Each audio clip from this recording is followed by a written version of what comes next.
Okay, today I'm going to calibrate my light meter. I bought a new light meter, bought the Sekonic 758DR. If you haven't searched online and find out what this meter is all about, you should. It's a great tool. However, it does need to be calibrated to your camera and lens combination. I'm replacing a digital spot meter. I shoot a lot of medium and large format film, and it's always good to know what your middle value, your shadow detail, and your highlight detail is. In the studio I've been using my Minolta Autometer 4F.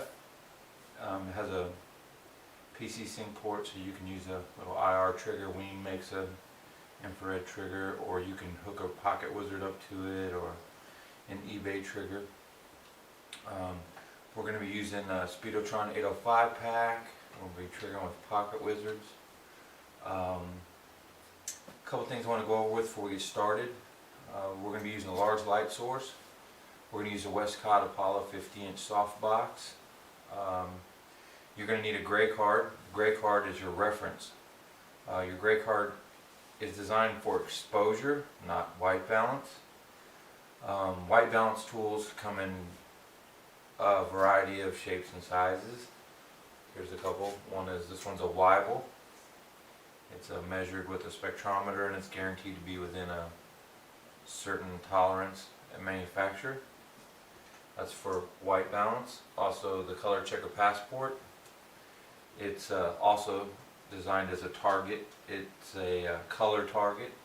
It has white balance aids in it for portrait or cool, neutral. However, it does also have a white balance target. And this is here. But what you're going to want to use, and what I'm going to use, is an 18% gray card. This one's made by Delta. It costs about $6. People say they cut them up and use them for white balance, but this isn't what they were made for. These were made for measuring exposure and setting a middle value. If you use your digital camera and you look at from complete black to white, those numbers, those shades of gray have been broken up into 255 separate values. Those values, if you put them in the middle, will be 127.5 or 128 is what it's rounded to, and that is 18% gray. There is a debate whether or not an 18% gray card or 12% gray target is what's used for digital camera work. However, I'm going to calibrate to 18% gray. I also shoot medium format, not in digital but in film. And the way you use this target, or I've used it in the past, is I need to know what the middle value is to see if my film can withstand the dynamic range in color. Those information is printed on the back of the box. In black and white, I'll need to know how much I need to overdevelop or underdevelop to increase or decrease the highlight detail using the zone system. And the way that would work would be you hold this up in your light source, say the sun's coming down, it's hitting the ground in front of you the same as it's hitting the trees or the mountains across the way. You take your spot meter and you measure, and you take the information on this particular spot meter, and it works like a slide rule. You set the ISO you're working at. Here it's called an ASA, but ISO. And then you can place the reading at a zone, whether it be zone 2, zone 3, zone 4, but zone 5 is the middle. And then you take a reading for your clouds and take a reading for the shadows that hold detail. And when I say take a reading for your clouds, I'm saying that you're going to take a reading of your clouds that has detail, something that's not completely white. And you're going to place that in zone 7, and your shadow detail that has detail in it, you're going to place that in zone 3. Well, you need an average exposure, so you're going to take the middle, the high, and the low, and take all the information into consideration when you place your center exposure or your middle exposure or your middle value. Well, Sekonic is really great because it can average for you. Again, you would need a target, a reference. You can use your skin, some people say, or you can find something that's, you know, kind of gray in shadow. But if you set up for your reflected meter mode, take your reading, do the same thing for your sky, and do the same thing for your shadow detail, and you place each one of those in memory, you can average, and it will give you your middle value. And you can look and see whether or not your scene or your camera can set up for that kind of range. So this is the reason why I got this, was to replace these two light meters. I mean, they're great meters. This is Zone 6 modified by Fred Picker, and this Minolta I've had for many years, and it just reads as good as the Sekonic 758. As a matter of fact, they read exactly the same ambient light readings. I do have a spot meter attachment for this, but it's only 5 degree. So I'm starting to get more serious about portrait work and shooting 8x10 large color slide film. So I need a very accurate meter. I can't guess on exposure. I need to have exposure known before I pull the piece of film and put it in the camera. The film runs around 20 bucks a sheet before you develop it, and a good quality drum scan of an 8x10 negative costs you around 200. So you really don't want to drive across the country and not know what the right exposure is, or be guessing. There's no chimping like you can in a digital camera. So let's move on to what we're going to be doing today. This is what's going to happen. Since I know this is supposed to read 128 in post-processing, we're going to use a raw workflow. We're going to tether our camera using a USB cord. We're going to tether that into the computer. Made a folder which all the images will go into through EOS Utility. Then I'm going to use Bridge, and I'm going to bring those files into Lightroom. I'm sorry, not Lightroom. I'm going to use Bridge, and I'm going to bring those files into Camera Raw. I'm going to take a crop of the center part of my gray card, and I'm going to bring that into Photoshop, and then I'm going to read the histogram. There's going to be 3 channels of information, red channel, green channel, and blue channel. And when you combine those, the reading inside of Photoshop, they call mean or average of the 3. We want all 3 to be as close to 128 as possible. Every camera sensor is different from each other. Every lens is different slightly from other ones. So your lens and camera body combinations are different from each other. So what we want to do is we want to match our sensor and our lens combination to what the reading is from our light meter. You can do that with older light meters by adjusting the ISO value, and you can put a little note with a piece of tape saying Canon 7D ISO equals ISO 64, ISO 100 equals ISO 64. So you can do meters that don't have adjustments. However, this particular meter does have an adjustment screw, so I could turn it down. But if you have a light meter that doesn't have ability to adjust itself for calibration, then you would just knock down the ISO until it matches, and I'll show you how to do that. On the Sekonic, the way it works is when you turn the power on, if you hold the 2 ISO buttons, you'll get a screen that says adjust, and use the jog wheel to adjust depending on your exposure. If you're underexposed, you go over. If you're overexposed, you want to adjust under. So that's how that works. We're going to make sure our camera's set up neutral. When I say about neutral, we don't want any sharpening, we don't want any color or saturation, we want it flat as possible. So we're going to be shooting in manual at 1/25, ISO 800. The auto light optimizer is turned off. I'm using neutral for the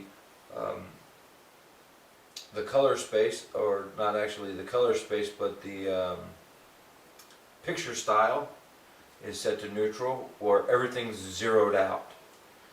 We don't want to add anything to this frame. We just want to know what the camera sensor is seeing, and we want to take those values and use them to adjust the light meter. So I'm going to get set up and we'll get started. Okay, the way the Speedotron 805 pack works, it's called an asymmetrical pack. It can handle up to 4 lights, and it has a 2-stop dial, and each one of these clicks is 2/10 of a stop. So unlike the Elechrome, it has a nice little digital clicker. This is my manual clicker. So we'll start the pack off. You read these numbers here. You have A plus B plus C, A, B, C, or A, B plus C. And then if you look down at the scale, it will tell you based on the settings, we're A plus B plus C. So right now, any single light under the one light is 800 watt seconds. I don't think we need 800 watt seconds. So we're going to go ahead and bring it down to A, B, C, which gives us on A, B, or C, D, this A, B, C, D. On A, you'll read the A, B, C is 200 watt seconds. So this will be our starting point, and we're going to try to evenly light up our gray target, which is right there.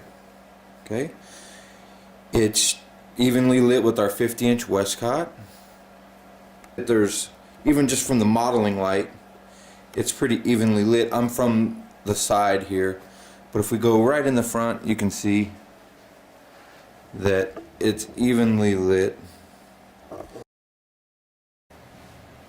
Okay, we're going to get started. We're going to check our first reading. We're going to make sure that the dome is turned all the way open. This retracts. And we're in incident mode. We'll set our ISO at 100. You set the ISO by holding and turning the dial. We're at 1/25. Okay. We're going to take our first meter reading. Also, we want to make sure we are in Pocket Wizard transmit mode. So if you hold the mode dial, it will tell you we're in channel 1, and that's where we're set on our other Pocket Wizards. So we are in the lightning bolt, which means flash, and we are in T for transmit on channel 1. We're set up for camera 1. You can profile this meter for multiple cameras and multiple profiles. Make sure there's no dirt or anything on your dome. If there's any dust, just blow it off. Anyways, so we're going to take our first reading, and you're going to point it towards the light source. You're not going to point it towards the camera position. We want to know the light coming to our target, which in this situation we're going to be reading the value on the dome. So we'll take our reading, F568, F563, F563. With these packs you want to do a few settings, do a few shots, because the capacitors store energy, and for consistent readings, when you change settings, you have to dump the capacitor. Depending on if you're going down in power, you have to dump it. So we're F5.6. We need to go up. I want to work in whole numbers, so we're going to dial up our pack. Remember, our pack has a 2-stop dial, and the dial will bring the power up or down. So we need to bring the power up to F8. We're 4/10 down. So we're going to bring it up, and we're going to, usually when you go up in power, you don't have to do a test shot, but there we are, F8, F8, F8. Okay, so you can see that the meter is reading F8 on the gray card. So now we'll set our camera to F8 at 1/25 at ISO 100. We'll take a shot of the gray card. Okay, we're going to ready to take our shot. So we've dialed in 1/25 F8 at ISO 100. We're going to be shooting in manual mode. We're in neutral, and we have the auto lighting optimizer turned off. Our white balance is set to flash. So we're going to take a shot and see where we're at in Adobe Camera Raw. Okay, we're ready to take our shot. We're going to just come right to the edge of the softbox and we're going to zoom in. Since you're not going to be able to grab autofocus in the middle of the target, just focus on the edge or the top and then recompose.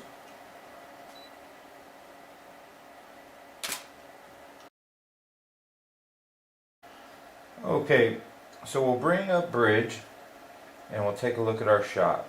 We'll right click on it and we'll say open with camera raw. Raw will pop open. This little warning says it's not, the preview isn't accurate, so you can click on it.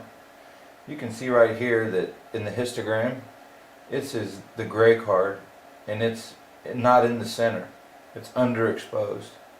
Anyways, so what we'll do first is we'll grab the white balance tool, we'll click it and we'll click on the gray card. Even though it's not really a white balancing tool, we'll use it to adjust the white balance regardless, because it's our neutral color. So we're going to grab our crop tool and we're going to grab the center part roughly of this card, maybe right down here, this part. Okay, so we made our selection, we push enter, and if you look at the RGB values, they're 101, 100, and 101. Click on open image and it will launch Photoshop.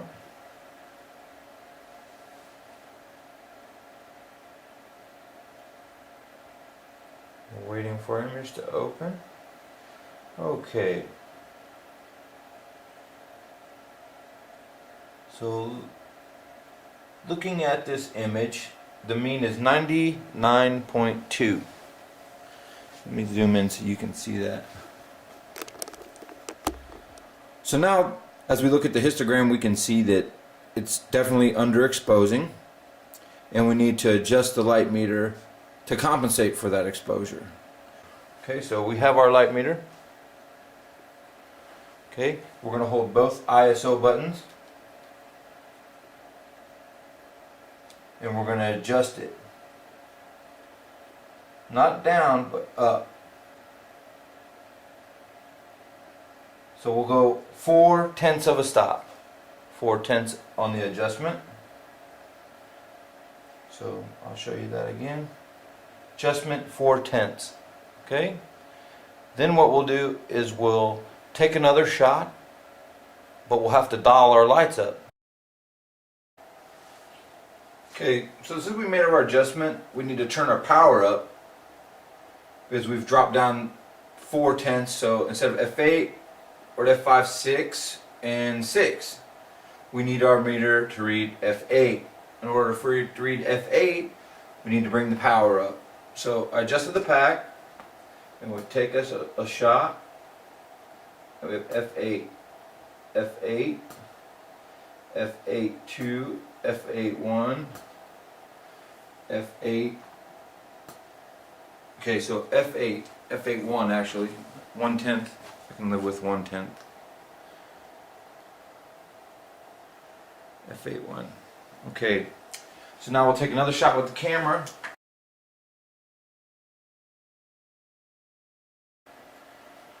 Okay, so we're back in bridge. There's our second shot. So I should bring these previews up so you can see them a little better. If you can see them at all. Okay, so there's our second shot. We're going to right click and open in camera raw. So there it is in raw. We're going to grab the white balance tool. We're just going to click it. You can see the histogram has moved over to the right a little bit. That's 4/10 of adjustment. So we'll grab the crop tool. We'll go back into the same area we did before. Get a nice wide selection. Enter. We click open image. And you can see it's 110, 110, and 112 now on RGB. We'll open the image and it'll come into Photoshop and you'll be able to take a look and see the difference between the histogram. Do you see the histogram moved over considerably? and we're getting closer to where we want to be. So that's 99.2 on average of RGB. This is 111.94. So we're getting closer. Let me zoom in so you can see the averages on the histogram. And I'll show you the difference between the histogram from the first shot and the histogram for the second shot.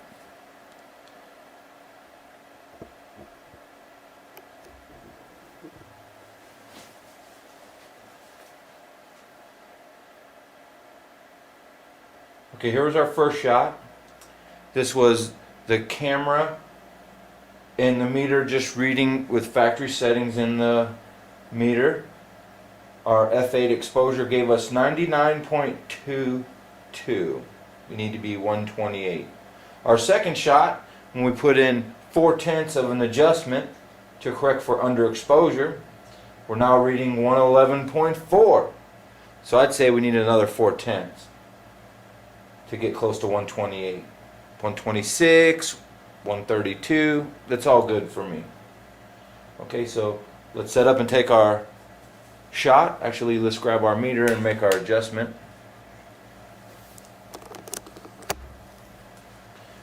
Okay, so here we have the meter.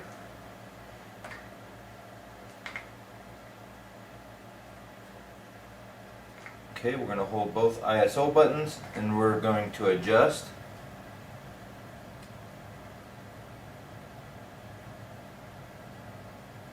Okay, so now we're back to 567 because we were at 1/10 over. So instead of 566, we were at 567.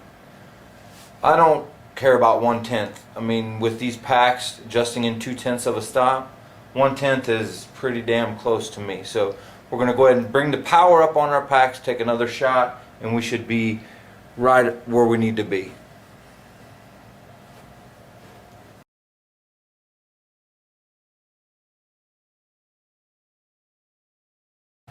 Okay, we've done our adjustment. We'll hold both ISOs. We're adjusted at 8/10.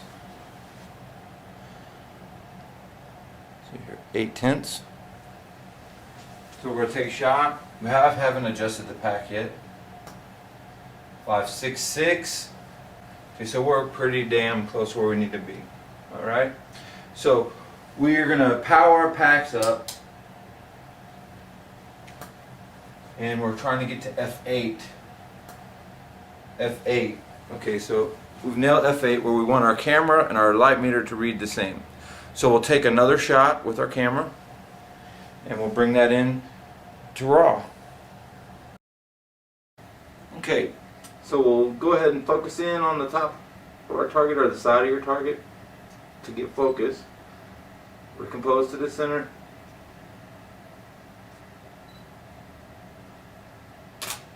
Take our shot. That's going to go into the computer. Okay, so we're going to go back into Bridge. And this is our third file. Right click it. You can double click it. I'm doing this so people understand what you need to do to get into RAW. Open it in RAW. Okay. We're going to grab our white balance tool. Going to correct for white balance. We'll grab the crop tool, crop the same area we've been cropping. Okay, so we have a selection, enter, and I can tell right now we've nailed it. We're at 129, 127, 127. So we're going to open this up in Photoshop. So what I'm saying is that my Canon 7D compared to my Sekonic light meter is 8/10 of a stop off. And I hope this shows what I've done and how I arrived at this number. So it's at 126.95 or 127. That's pretty damn close to where we need to be. Matter of fact, that's as close as I'm going to get it. We'll move it over and let you take a peek at all three of the histograms and how we got there and why. Hopefully you understand that it's all done by adjusting the power up after you dial the meter down. So we're going to come in to the histograms because this is where histogram value does mean something. if you have a known reference. And that known reference is the 18% gray card. Alright, so if you look at the mean here, it says 126.95. Okay, if we hover it, we'll have our numbers. Down here, 126, 126, 127. The red, green, and blue channels. So we'll start with our first image. You can see the histogram is way to the left. Don't worry about if this says grayed out. It says entire image. If you were to make multiple layers, it will let you select a layer and it will tell you in the histogram what you're looking at on that particular layer. But for our purposes, entire image is fine because there's only one layer. So we'll go to our second shot, and this is where we've dialed down the meter 4/10 of a stop, and we've increased the power on the pack to read f8, which matches what the camera did. So with the 4/10 adjustment, we were at 111 and 9.95, so we'll just call it 112, okay, which is still underexposed. As you can see, the histogram moved to the left a little bit from being underexposed. 92, 111 to 127, 126.95. So you can see our histogram is right in the center between 0 and 255. This is where you want to be. So now my light meter and my camera are speaking the same language as far as exposure is concerned. So there you have it. Later on we'll talk about other types of meters and how to use your spot meter in the field, and we'll do some lighting tutorials for lighting patterns and things. But this is just a tutorial to show you how to calibrate your meter, your light meter with your camera, as well as to show some other people that my 7D is in fact 8/10 off compared to my Sekonic. And I also want to show that it's the camera, not the meter, that's off. Okay, I wanted to show you and prove to you that this meter and this meter match, and they say the same information, so that means that the Canon 7D is actually the culprit here. It's not the meter that's having a problem as far as being underexposed. So what I'll do is I'll take my 8/10 of calibration off of the Sekonic, get it back to 0. Okay, and we'll take a shot. Okay, 1/25 and 8/10. Let's just dial down to f8.